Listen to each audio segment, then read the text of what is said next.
Hi, today I will be sharing with you my top 10 favorite books of 2021. And I'm so excited.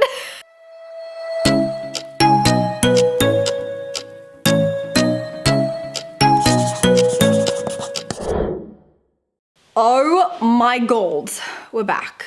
This sleeve though, sleeve, get together. We want to look cottagecore / vintage grandma, better. Hello, my beautiful bookish friends. I have missed you so much. It is the first time I am filming. I have been so excited to film this video, and I've been so excited to chat with you guys again. I have missed you so much, like you don't even know. And I am so excited to share with you this list. I have myself a nice cup of coffee. I highly recommend that you grab yourself a nice cup of coffee. And with that, let's get started with the list. Okay, now before I get into the actual list, these are all my honorable mentions. Right here. And some of them actually have dedicated reading vlogs as well. So if there is a reading vlog where I really like delve into my thoughts more, or a wrap up, I will leave all of that down below in case you want to learn more. But the books that almost made it, but didn't quite, are going to be House of Hollow by Krystal Southerland, The Strangers by Margaret Peterson Haddix, When You Trap a Tiger by Tae Keller, The Witch Haven by Sasha Peyton Smith. This is the book that I kept going back and forth with for my top 10. The Vanishing Half by Britt Bennet. Again, this one it's like painful to not include it. It was so good. And then finally, the last one is Six of Crows by Leigh Bardugo, and I highly, highly recommend that if you pick this up, you pair it with the audiobook, because the audiobook was a literal work of art. Hi, I'm interrupting this message because I forgot to add a book to this list, and I don't know what to do about it. But The Mighty Heart of Sunny St. James by Ashley Herring Blake has to be on here. I just mentioned another book by her and completely forgot that I read this book last year. I don't know the order. I guess I'll put it as an honorable mention, but the truth is it's probably like third best on this list. Yeah, I f***ed up. Oops. But those were all the books for my honorable mentions. Now let's go ahead and get straight into the top 10. For this top 10 list, I did this last year and I had so much fun, so I'm gonna do it again. And that is, I pair every single book with a superlative. So like best book of the year overall, best writing, best character, things like that. So I have paired every single one of those with one of these books. Okay, so coming in at number 10 is going to be Emma, and this is by Jane Austen. So Emma is about this very privileged, slightly spoiled girl who really has like a kind heart and good intentions, but she messes everything up constantly. She really, really likes to pretend that she is like a matchmaker, and she wants to set all of her friends up and make them very, very happy in love, although she herself has no desire to want to fall in love at all. So like me and Emma, we are twinning in that area. But even though she has great intentions, again, she like messes everything up constantly, and it's just really, really funny. Think Clueless for this one, but in petticoats. And the superlative I would give this one is most surprising, because I actually hated this book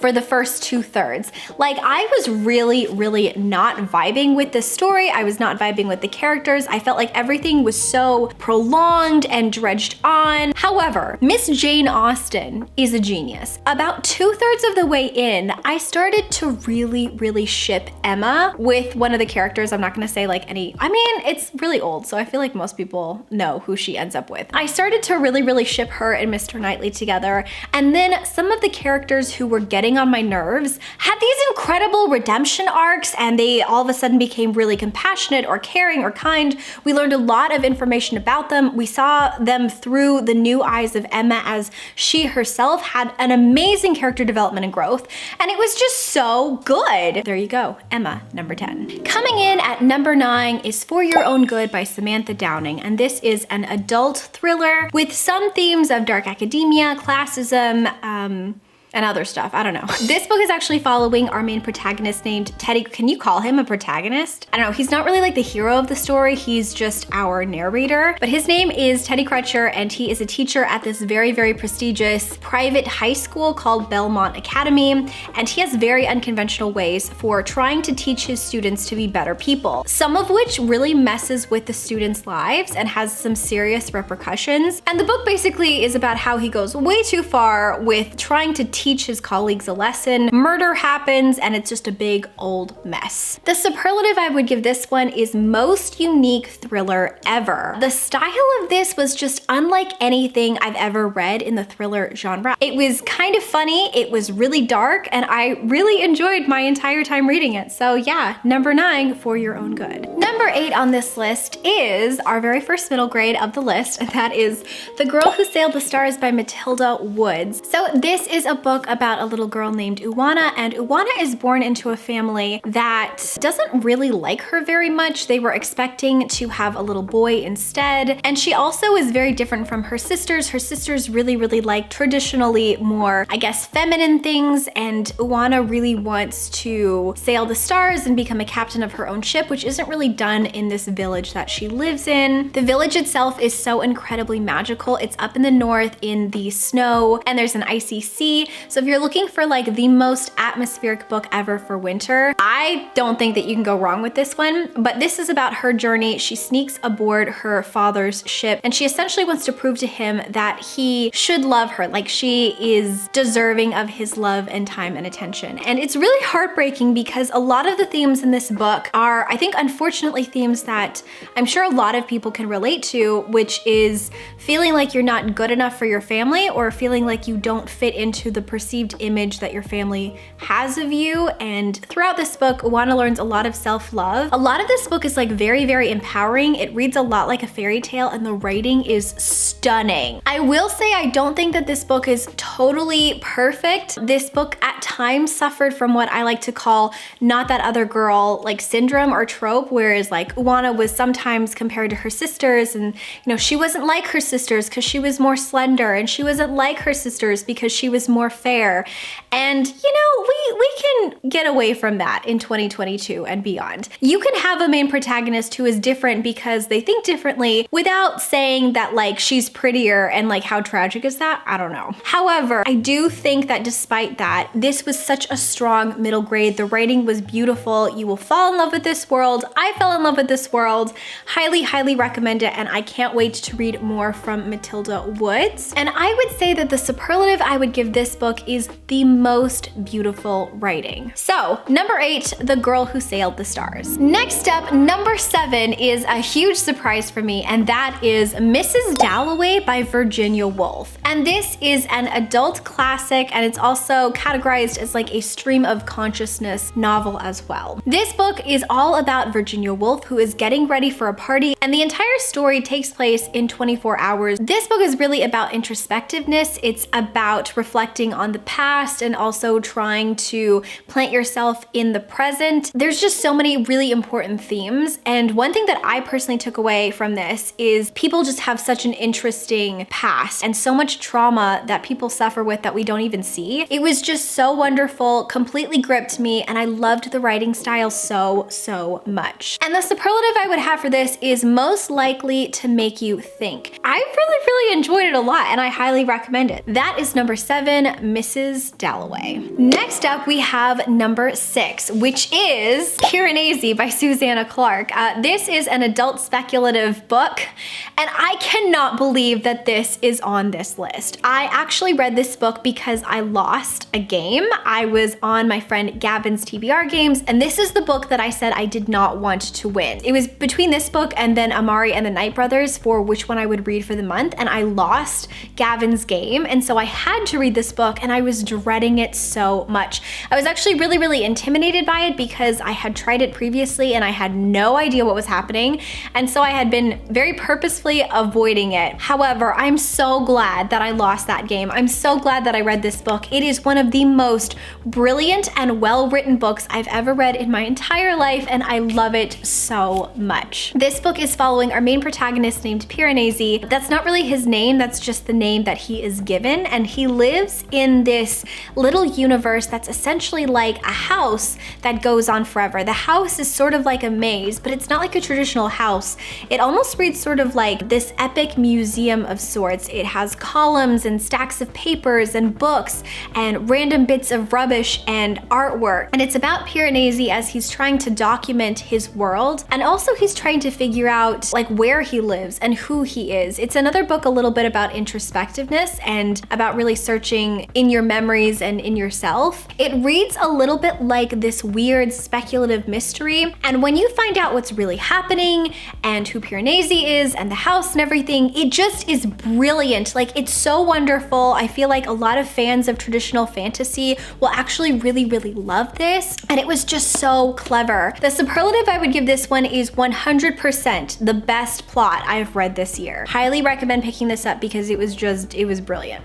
Okay, so that's number 6, Piranesi. Number 5 is going to be The Final Empire by Brandon Sanderson, which is the first book in the Mistborn trilogy. This is an epic fantasy, and it is an adult book, and it is the first in a trilogy. And if you love fantasy, my friend, I highly recommend picking this book up. This book is following Vin, and Vin is a thief who lives on the streets. She kind of gets roped into helping this band of thieves who are really great at what they do pull a heist on the Dark Lord. It was so exciting from that perspective, but it also had so many traditional epic fantasy elements. There's also a very shippable romance in here too that I was not expecting, and I really enjoyed as well. And I just really liked it. I liked it so much. The superlative I would give this is most likely to be unputdownable. I don't know how else to say that. Like, once you start this book, even though it is super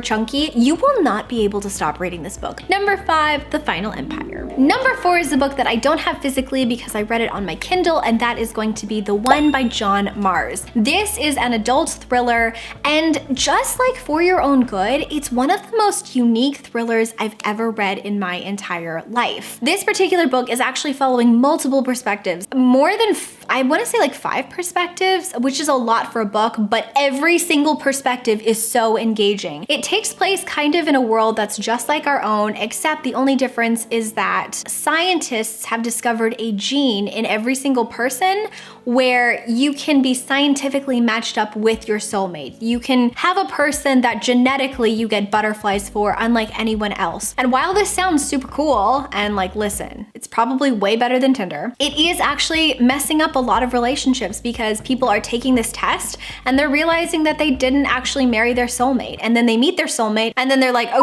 I want to be with that person. And because of that, chaos completely ensues. We are following so many couples. One who is engaged, and he is a guy who was not expecting this, but he gets matched with another guy. Then we have another couple where one of them is a serial killer and the other is a police officer who is trying to figure out who the serial killer of her cases are. That one's so good. We've got another one where somebody is actually catfishing their person.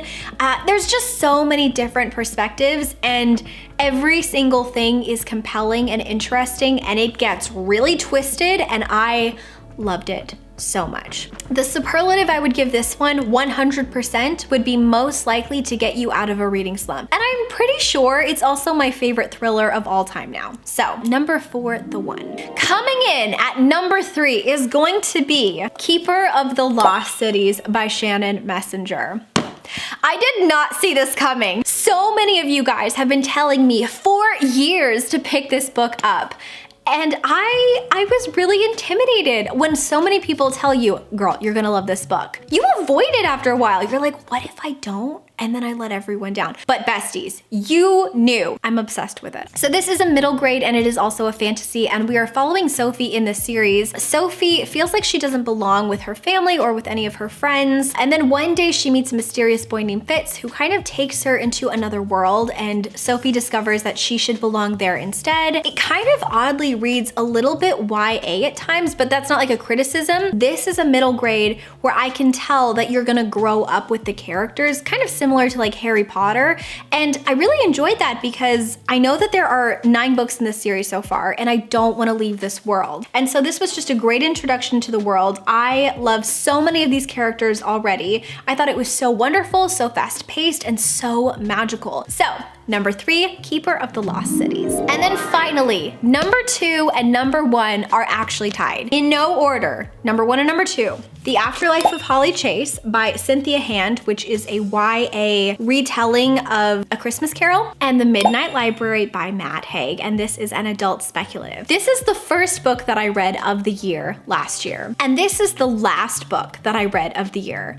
And they both were number 1. So I was really happy with that, actually. I don't know why, but that statistic, I don't know, it just seems kind of exciting. So The Midnight Library by Matt Haig is about a woman who tragically takes her own life, and when she is kind of in the balance between still alive but also dying, she finds herself at a library called the Midnight Library. She meets a librarian who is essentially telling her basically like the multiverse theory is correct, and if you are unhappy, you are a part of the universe. We want you to be as happy as possible. You can pick any timeline you want and go there to live like your best life. Because Nora, who's the woman who tried to take her own life, she's really, really unhappy, and she has a lot of regrets in her life. And she keeps thinking, if I had made certain changes early on, I would be a lot happier. And this book is following all of her different perspectives and all of her different lifetimes. Our main protagonist, her name is Nora. She actually lives all of these different lives, and what she's learning, a little bit of a spoiler without actually spoiling anything, is that there was no perfect life. She keeps thinking that she's already messed up her life and that there's no purpose, but every single lifetime that she goes to, she finds out that whether she's literally a rock star or whether she's a stay-at-home mom, every single life has good things and bad things. And I really feel like the overall takeaway message isn't to not be depressed. It's that every life, no matter what you do, no matter what your choices are, has its ups and downs. And it's okay that it has its ups and downs, and you're not doing anything wrong. Whether you keep thinking, gosh, I really should have taken that job, or gosh, I should have married that person. Like, whether you married that person or you took that job or you studied something different at college, it wouldn't have made your life perfect. And no matter what your choices are, there's always gonna be ups and downs, and your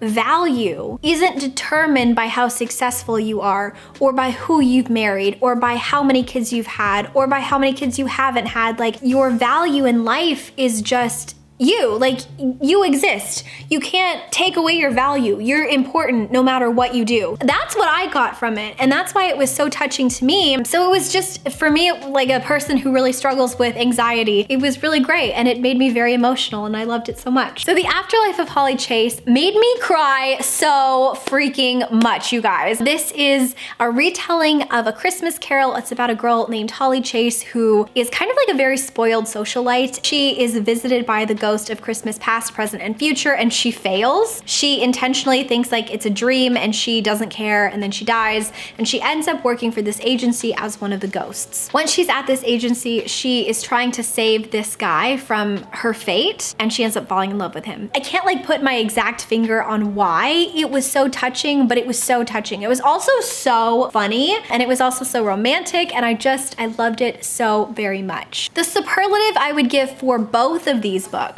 is most likely to make you cry in a good way. I feel like both of these books really just like touched me. They touched my heart. They were so wonderful to read. They both made me cry a lot, and yeah, I highly, highly, highly recommend them. So tied for the number 1 and number 2 spot on this list, The Afterlife of Holly Chase and The Midnight Library by Matt Haig. And I think, you guys, that is it. Those are all of the books that I loved in 2021, my top 10 list. I had so much fun reading so many wonderful books last year, and I would love to know from you guys, what was your number 1 favorite book of the year? Please let me know down in the comments. I really, really want to know. But I think that's it for now, you guys. So until next time, book lovers, keep your head in the clouds and your heart in a book, and I will talk to you very soon. Bye. Always think of you when spring comes, like it's something in the air at that time. Don't know why. Always dream of you when spring comes. It's like the heat on my skin.